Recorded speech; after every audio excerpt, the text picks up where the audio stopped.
Last Thursday, Joe Biden reversed Donald Trump's ban on so-called Title X taxpayer funding going to American offices of Planned Parenthood.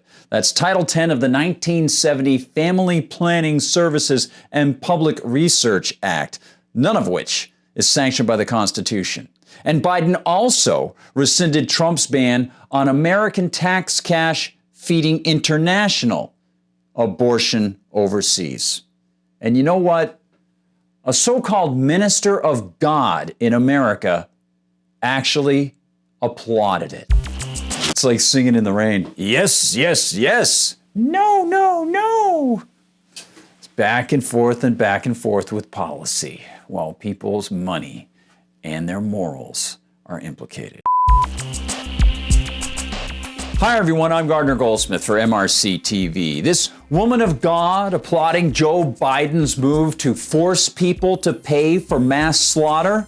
She's the Reverend Katie Zay, CEO of the Religious Coalition for Reproductive Choice. So named because, as we all know, intentionally ending a human life is not murder in any way. It's reproductive choice. And taking money from people via taxation, well, that's not theft, it's care. And it's totally ethical and moral to take the cash in order to fund abortion, which totally isn't murder.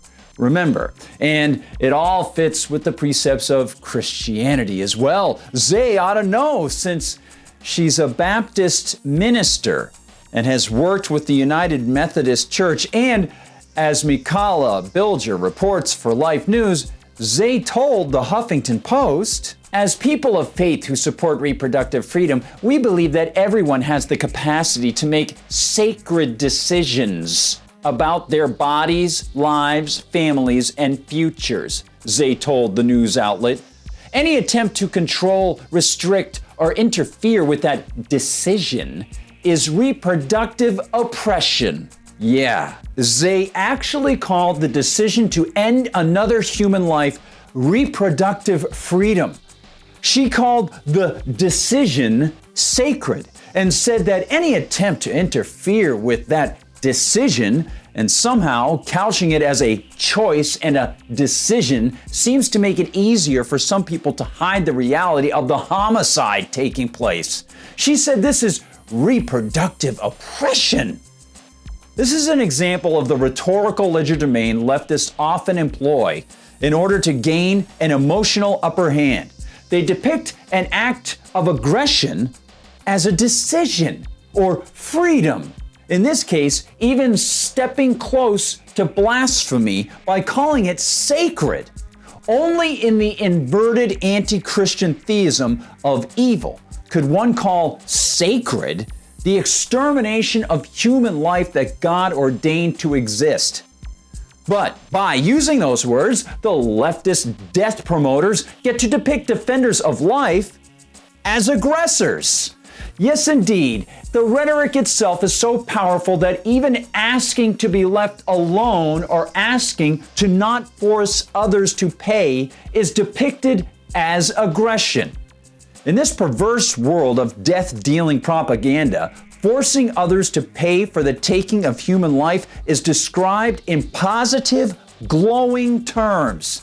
Take the Huffington Post headline, for example. Progressive faith groups welcome Biden's moves to expand abortion access. Of course, the only way the Biden gang is expanding abortion access is by restricting the access of others to the fruits of their own labor. And since the federal government is trillions in debt, this assassin funding money isn't coming from current taxpayers alone. It's coming from future taxpayers, the ones fortunate enough not to get aborted. And isn't it curious to see writers and editors who use the term faith groups as they describe these so-called believers who support the choice to take a human life? If one has faith, is it in Christian God? How can one have faith in God, yet breach the Ten Commandments and openly use false terms to rename the thieving, the coveting, and the murder? It's one thing to be a Christian anarchist, and I'm very close to many Christian anarchists, those who correctly believe that the state is morally illegitimate and that one should only answer to God's natural law. Now, that would mean not supporting taxation to pay a police force via the state, because taxation is a form of theft, and theft is immoral and sinful.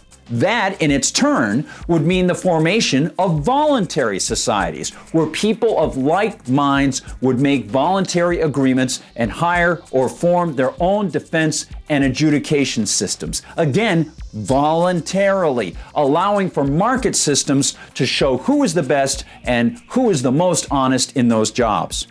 People who know that abortion is the taking of a human life could form their own societies, where those who join do so with the explicit agreement not to engage in abortions or fund them. But if pro-abortion so-called Christians believe their neighbors should be taxed in order to create a police force and judicial system to stop or punish those who commit murder of children or fully grown human beings, well, then those pro-choice, pro-state so-called Christians have to ask themselves if a fetus is a human being. By strict scientific and linguistic standards, at the moment of conception, a fetus is human and it is being. It has unique DNA, and that DNA is on the great arc of life until he or she naturally dies. Intentionally ending that life is not a choice about oneself.